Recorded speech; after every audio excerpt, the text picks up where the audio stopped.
I'm Indy Nidell, and this is Out of the Trenches, where I sit here in the chair of wisdom and answer all your questions, well, most of them, about the First World War.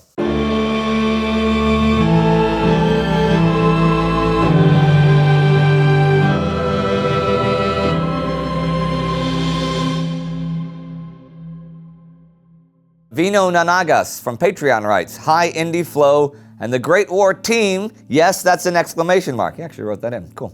"Some of my friends have been telling me about your show for months, and I finally decided to check it out. I'm hooked." All right. "I've binge-watched all your content in the last week and a half and have finally caught up, at which point I said to myself that I would like you guys on Facebook and donate on Patreon." Cool. "Keep up the great work. Here's my question, possibly for an Out of the Trenches episode. My first real introduction to World War I was many years ago through the 4th series of Blackadder. And although you've talked about it in the show before, I was hoping to learn more about it. Can you make an educated guess as to what section of the line the Blackadder gang was stationed at? What unit they may have been from, maybe by the uniforms, equipment, or battles they've mentioned, and what offensive they participated in when they, spoiler alert, oh yeah, okay, go over the top in the final episode. Also, George mentions that he, should I say it like him, would hate to face a German machine gun without this, referring to his stick.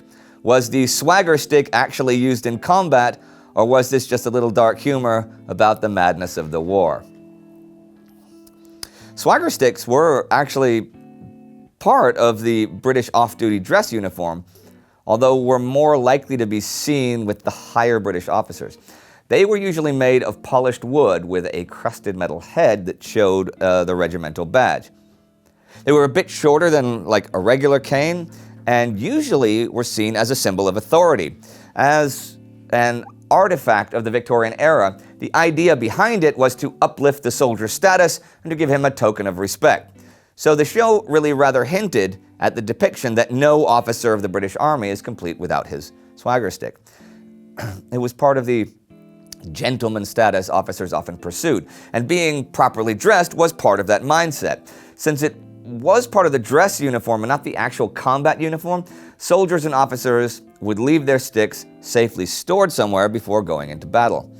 I've stumbled across some accounts of German soldiers that describe British officers charging into battle with big clubs, swords, and canes, but I never came across a swagger stick.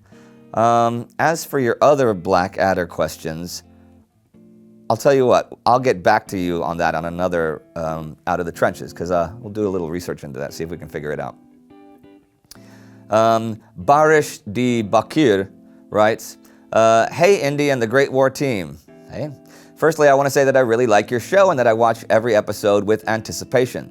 I wanted to ask you something about the Kurds in World War I.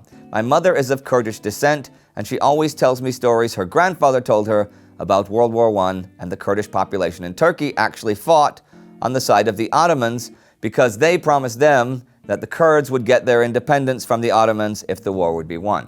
See? So my question is, if that story my mother told me is true, and if not, which actual role did the Kurds play in the Ottoman Empire during World War I, and if they were treated like the Armenians? Keep up the good work. Also, if this question appears in an episode of Out of the Trenches, could you please say this, Indy? Okay. Ich habe es geschafft, Eric. Ich habe es geschafft, Eric. Kurdish history at that time is complicated, to say the least. And many historians actually argue about their Kurds' role during the Great War, and especially in the Armenian genocide.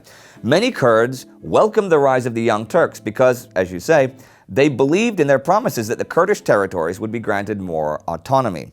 Many proudly served in the Ottoman army, since it did up their status in society, and especially the Kurdish cavalry was highly valued by the Ottoman military. Kurdish nationalism and its goal to create an independent Kurdistan was naturally oppressed by the Ottoman Empire. But it also clashed with Armenian nationalism in the region, since many southern parts of Armenia were also claimed by the Kurds, and there were massacres and armed attacks long before the war. Kurdish nomadic tribes and irregular armed forces were involved in the murdering of the Armenians by allowing them to plunder their property. But at the same time, you had high Kurdish officials that outlawed the killings, right?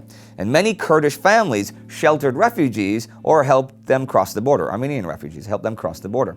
As I said, the history of the Kurds during the Great War is highly controversial.